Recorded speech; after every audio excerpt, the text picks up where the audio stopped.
بالله من الشيطان الرجيم. بسم الله الرحمن الرحيم. الحمد لله وكفى، والصلاة والسلام على المصطفى وعلى آله وصحبه أولي الشرفاء. أما بعد.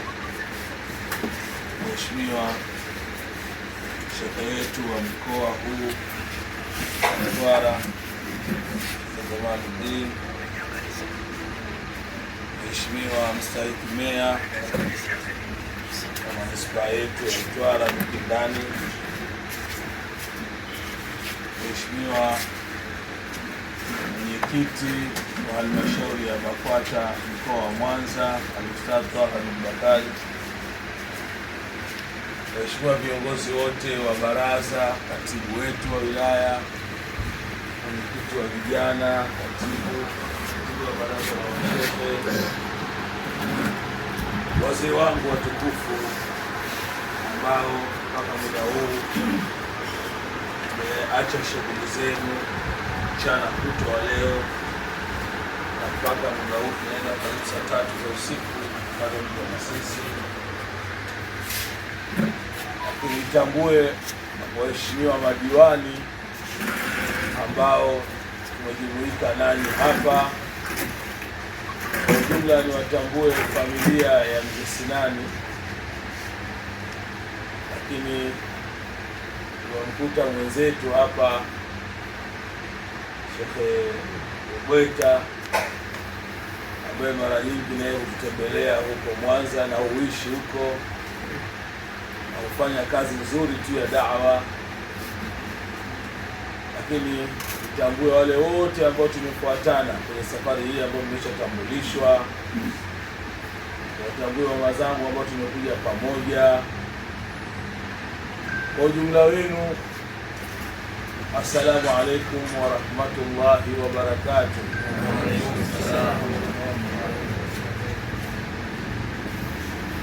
Wazee wangu, kwa hakika yako maneno sina hakika ni nani, kwamba ukiwa na furaha sana usiseme, unaweza ukaharibu. Nitumie nafasi hii kumshukuru sana shekhe wetu wa mkoa huu, Sheikh Jamaluddin. Jamaluddin toka alivyoteuliwa kuwa shekhe wa mkoa, yote ni mashahidi, hata kwa umri mnaniona, huyu ni mzee wangu. Kwa hiyo alipokuja kuungana na sisi kwenye kuwa familia ya mashekhe wa mikoa Tanzania, Mungu alitia baraka, tukahusiana sana na kupendana, na yeye akiwa mzee wangu. Na haya ameyafanya mapenzi makubwa toka mwaka jana alipokuja kwa ndugu yangu Sheikh Twaha. Mimi natamani kufika na Mtwara. Sasa njoo. Sasa nitaka namuuliza nitapaona Mikindani, watu tunasoma kwenye vitabu na hivi. Akaambia wewe njoo bwana. Sasa nakumbuka siku hiyo tumekuja, ilikuwa kuna ugeni wa waziri mkuu katika maisha au makamu. Basi lakini atuonyesha mapenzi makubwa kwa kiwango ambacho ule kwa makamu alipeleka mwakilishi na akawa na sisi mpaka saa 3 za usiku. Mheshimiwa Sheikh, sisi hatuna cha kukulipa zaidi ya kukuombea kwa Allah Mwenyezi Mungu aendelee kukupa afya, siha na uwezo wa kuweza kuisimamia dini katika mkoa huu wa Mtwara ambao umekatiwa kipande hichi na Mheshimiwa Mufti ili uweze kumsaidia. Lakini pia nimshukuru, na nimeambiwa familia ya Mzee Sinani iko hapa. Naomba mnifikishie salamu za kheri, za baraka, za upendo. Mzee Sinani mimi ni mzee wangu. Kwenye BAKWATA, kwa mujibu wa katiba ya BAKWATA, kuna mihimili miwili. BAKWATA ina mihimili miwili. Ina muhimili wa nidhamu ya dini. Muhimili huu ndio unasimamiwa na Mufti, baraza la ulama, mashekhe wa mikoa, mashekhe wa wilaya, mashekhe wa kata na imamu wa msikiti. Unaitwa ni muhimili wa nidhamu ya dini, na huo ndio muhimili mkubwa. Lakini na muhimili wa pili unaitwa utawala na fedha. Huu muhimili ndio halmashauri. na kwa uzuri wa katiba ya BAKWATA mufti anakuwa sio mjumbe wa halmashauri kuu, hata shekhe wa mkoa sio mjumbe wa halmashauri kuu, lakini mheshimiwa mufti katiba imempa watu 10, yani baada ya kuwa kuna mjumbe wa halmashauri kuu ya taifa kutoka kila mkoa, kwa maana wajumbe 26. Sasa mufti amepewa na katiba anazo nafasi 10 za kuteua watu wake watakaoingia kule kwenye halmashauri kuu, kama ambavyo shekhe wa mkoa akapewa watu 3 na katiba, na shehe wa wilaya na shehe wa kata kadhalika watu 3. Kwa kabla sijawa shekhe wa mkoa, mheshimiwa mufti huyu Sheikh Abubakar bin Zubair bin Ali Mbwana Mujaddidul Asri aliniteua kuwa mjumbe wa halmashauri kuu ya taifa, nafasi ambayo sasa naenda nayo kwenye vipindi viwili sasa. Lakini tulipoingia halmashauri tulimkuta mzee Sinani akiwa mjumbe mwenzetu kwenye nafasi hiyo ya uteule. Kwa sisi na mzee Sinani ni wajumbe wa halmashauri kuu ya taifa ambao jimbo letu sisi linaitwa mufti wa Tanzania. Kwa hiyo tunaweza sisi kwenda mkoa wote kwa mujibu wa katiba, na kwa sababu sisi ndio tunasimamia mambo ya maendeleo, utawala na fedha, tunaweza kuja hapa tutamuuliza katibu, vipi mambo yanaendaje? Kwa hiyo mzee Sinani amekuwa mzee wetu, mshauri wetu, na kimsingi amekuwa na mahaba makubwa kwa sisi ambao ni vijana wadogo tumeingia kwenye nafasi hii. Mpaka yote ni mashahidi kwenye baraza huku kuonekana shehe wa mkoa mwenye umri wangu, kuna staajabu kwanza, kwa sababu imezoeleka kabisa kwamba wazee wa BAKWATA hao, yani lazima ile sifa ya kuwa kiongozi wa BAKWATA lazima uwe mzee. Sasa hiyo mufti kajitahidi kuiondoa kwamba amechanganya pale ndani, wako wazee, wako vijana, ili mambo yaende na apate hiyo fursa ya kupata huku na huku. Kwa hiyo mzee Sinani ni mzee wetu. Hata juzi kabla sijaja, mimi kwa kawaida nikimkosa shekhe nampigia mzee, "Mleki tunakuja huko na hivi tunaenda, lakini ziara hii ni ya familia tu ndani." Sasa hakuna familia. Wewe na mimi mko wangapi? Nikaogopa. Tena akaniambia ningekuja mwenyewe, lakini nina ugeni na katika tarehe hizo ndio nitakuwa nao. Basi nikamwambia mzee, tunashukuru, na kwa kweli nimejionea kwa macho mahaba yake mzee wetu, kwa kushirikiana na mzee wetu hapa na wazee wengine. Hichi mlichotufanyia sisi hatukutarajia kabisa katika fikra zetu, usitegemea, hatukutarajia. Kwa umetufanyia, amesema ndio mimi si Kiingereza, surprise.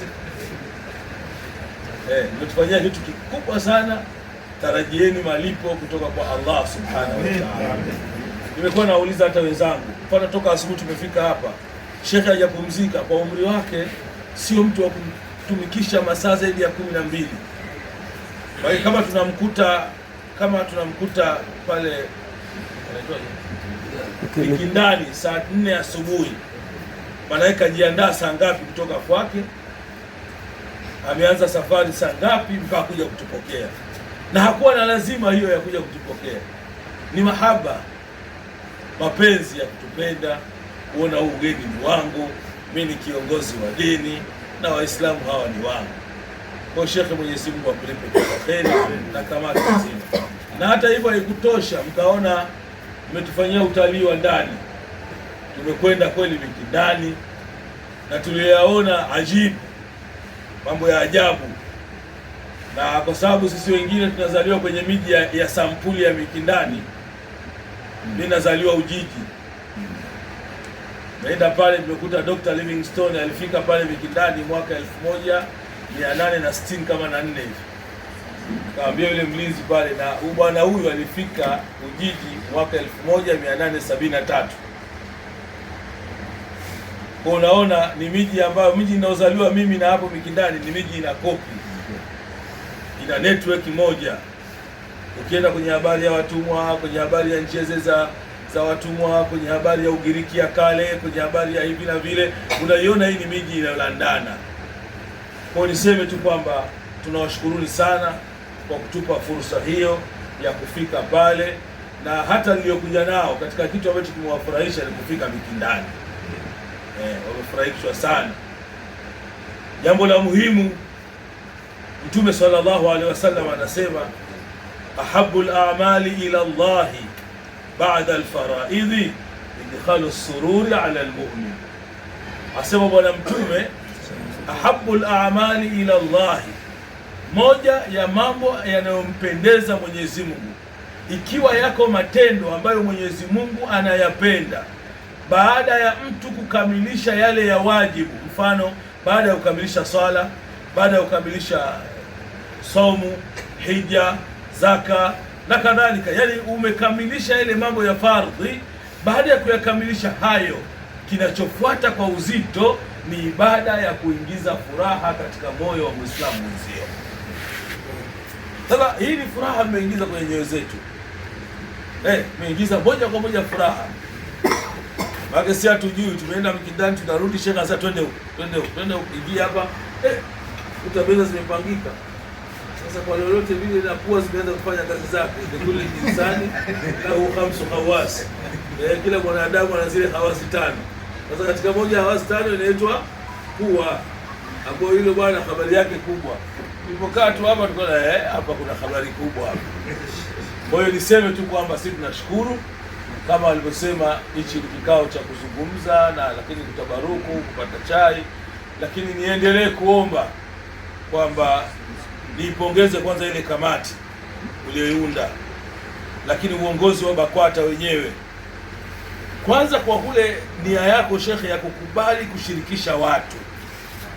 Baraza letu lilifeli kwa siku nyingi au kwa muda mrefu, pale ambapo tulipoona sisi watu wa BAKWATA tunatosha sisi wenyewe, na wakati mwingine tukaogopa hata kuwasogeza watu, wakati ili hofu tu kwamba labda watakuja kuchukua cheo changu.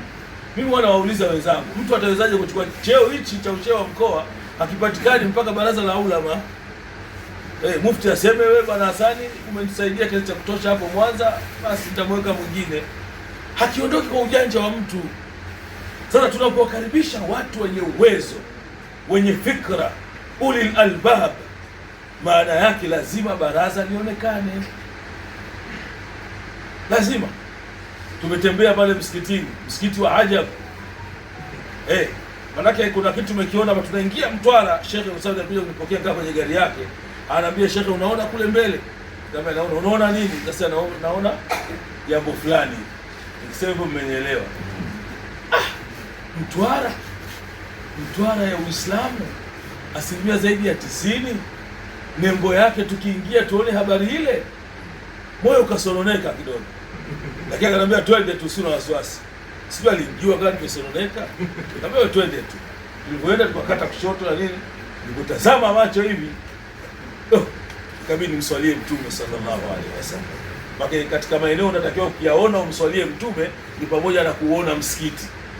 Kwa hiyo nilipopiga jicho kwenye ule msikiti ikabidi salatu ala nabii sallallahu alaihi wasallam itoke kwa furaha.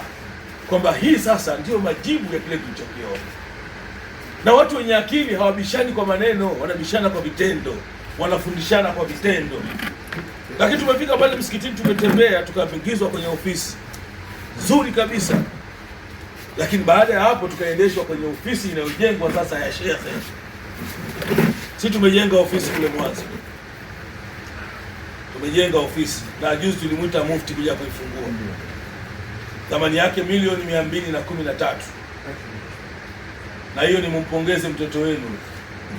Baada ya kuingia kwa hivi miaka 1.5 tumefanya mapambano, tumejenga ofisi ya milioni 213. Inawezekana ikawa ni miongoni mwa ofisi chache za BAKWATA Tanzania. Inawezekana.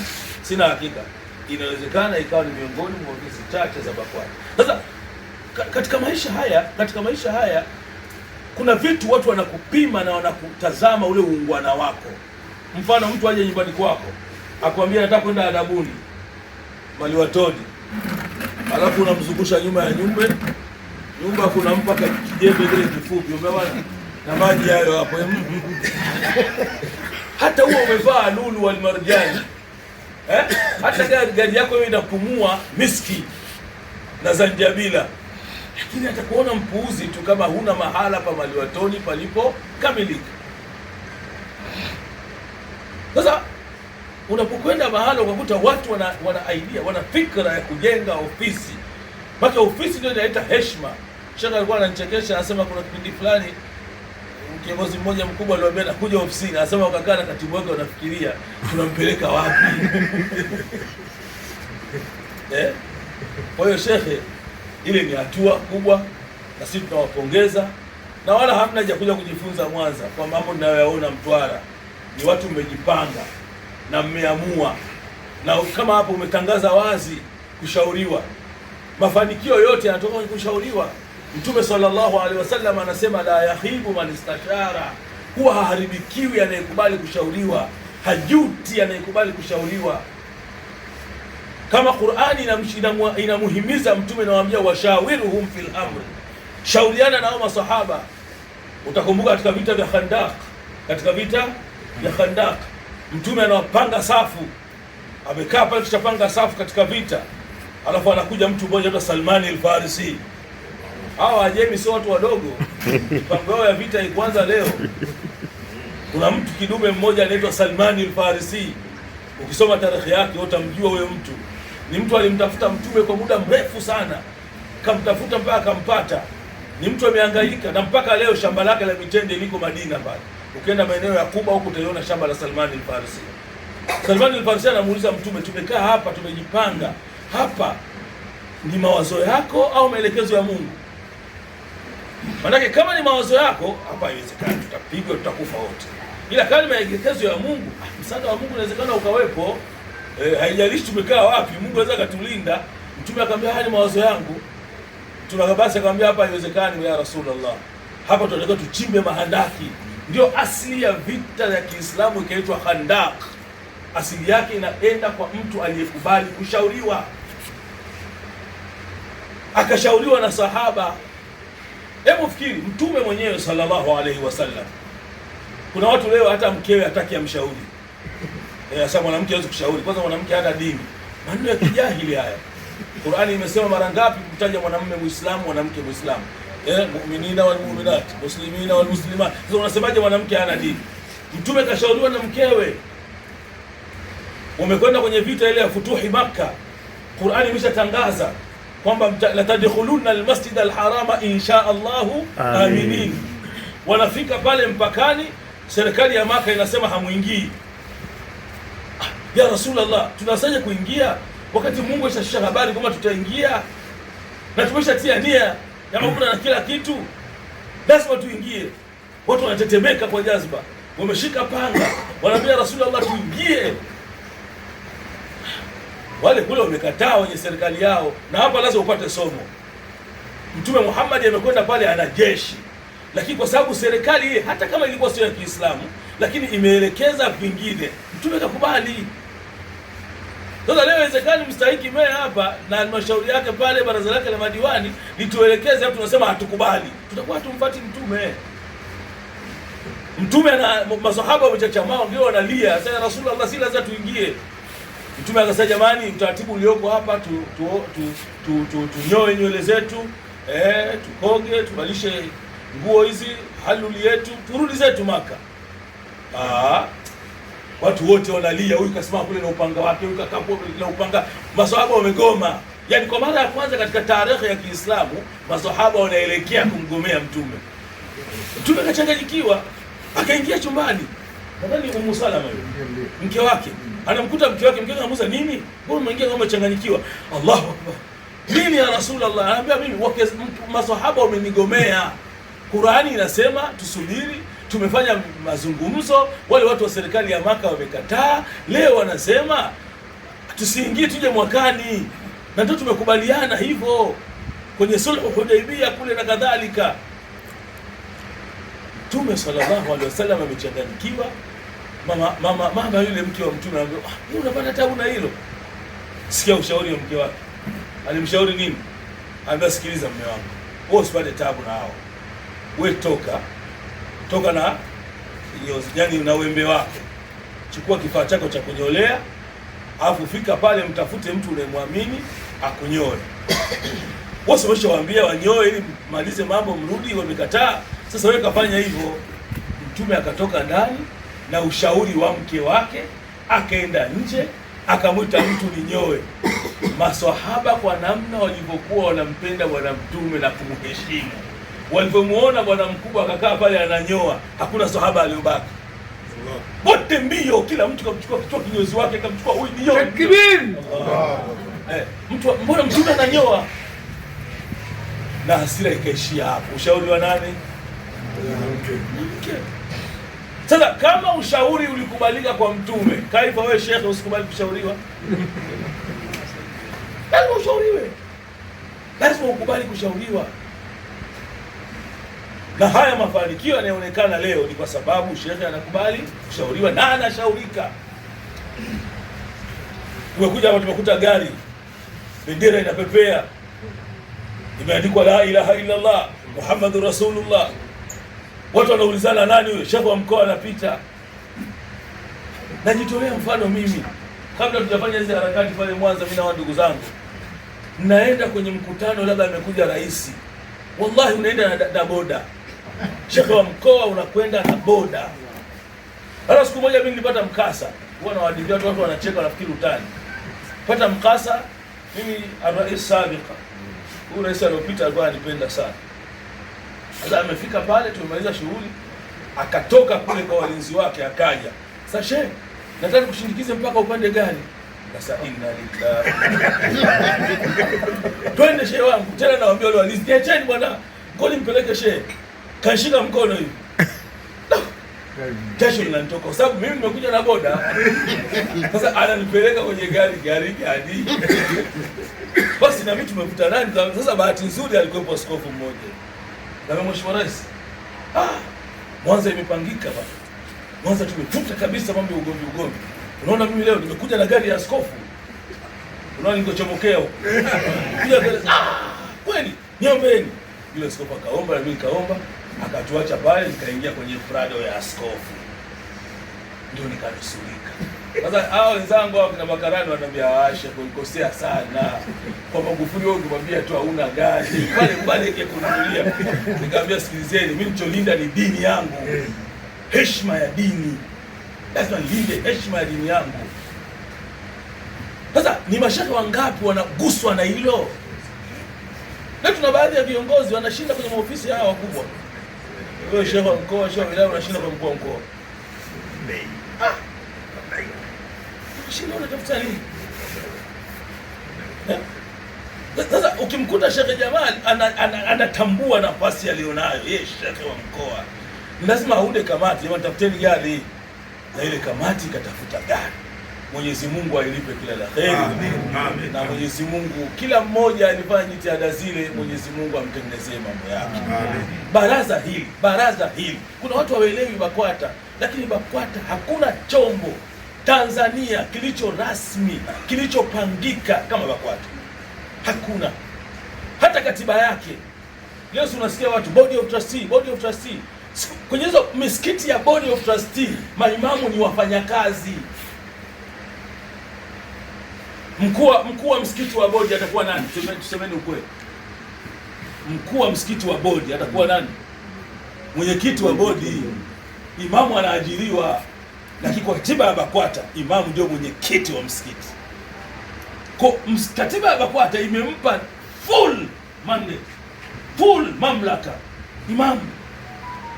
Nje ya BAKWATA imamu hana nafasi, ni mwajiriwa, anaweza kuondolewa leo au kesho. Nje ya BAKWATA hakuna huo utukufu wa imamu.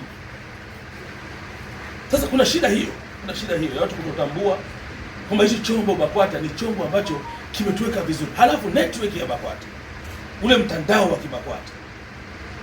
Yule ndugu yangu shehe wa wilaya Kigoma, miezi kama 7 iliyopita alipata ajali, utamwona amefunga nia, kavunjika mkono. Network ya BAKWATA, sisi tunatoka Mwanza mbio kumfuata alipopatia ajali. Tumekuta pale shehe wa kata, shehe wa wilaya ile, mawajua kita, wote wako pale wanashughulika. Network ya BAKWATA. Lakini ziko taasisi leo iko Mtwara, Lindi haipo. Ziko taasisi leo iko Dar es Salaam, Morogoro haipo. Ziko taasisi leo ni za briefcase. Ziko taasisi leo za kwenda kumuona mkuu wa mkoa tu. Kama mkuu wa mkoa anatakiwa ajue kwamba hapa kuna taasisi inaitwa Al-Huda al-Hadidi. Hiyo. Sio BAKWATA. BAKWATA, yani kwenye BAKWATA ukitaka kufanya dini, fanya kupitia BAKWATA. Na ndio maana Sheikh anasema, na mimi nimeyachukua maneno yake, kwamba ikitokea tumeshindwa kwa namna tulivyopangika sasa hapa Mtwara, hiyo dhambi ni yetu sisi viongozi, kwa sababu Waislamu hawana neno. Waislamu wanataka ni kuona, Waislamu wanataka kitu tangible, wakishike kwa mkono. Sisi tumeingia pale BAKWATA Mwanza, tunawaambia tunataka kujenga vituo vya afya kila wilaya, tunajenga kituo cha afya. Ilikuwa kazi ngumu, ndani ya miaka mitatu watu watuelewi. Watu wameshazoea kwamba BAKWATA wajenga hospitali. Kuna mmoja alisema bwana, ukimwona Kabeke na Twaha ujue tu hapo kuna dini. Yaani hakuna dini, ya Twaha ndio mtoto wenu. Mambo ya uongo tu. Sasa juzi hapa ndio wamekubali. Wilaya Ilemela kituo cha afya kimekwisha. Wilaya Misungwi msingi umeishi. Wilaya ya Ukerewe kiwanja kimepatikana. Sasa hivi watu wanasema harakati kumbe ziko BAKWATA. Kumbe inawezekana. Kwa hiyo hata